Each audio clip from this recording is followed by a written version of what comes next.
Welcome to On the Road to the Moon. Today we're going to talk about the pogo. And although it may sound like a kid's toy, to send astronauts to the moon, the pogo system is vital. So let's get into it.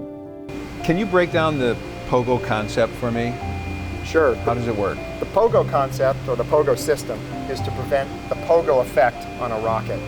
The pogo effect is when the rocket oscillates and pushes propellants into the engines, causes them to surge, increasing that oscillation. Like a pogo stick bouncing. That increases stress on the astronauts, it increases stress on the vehicle. So how we do it is we mount this ball onto the duct that carries the liquid oxygen. We fill it with gaseous oxygen, and that provides a shock absorber. So if the vehicle starts oscillating, it absorbs that vibration and doesn't continue pulsing the engines. If I take you over here, I'll show you some fresh parts of the pogo that we just printed in our 3D printer. By doing that, we reduce the amount of welds, we reduce the amount of machining we have to do, and we decrease the time and the cost.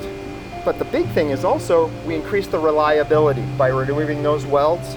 And that's one of the reasons why the RS-25 and the Space Launch System is the most reliable rocket system in the world.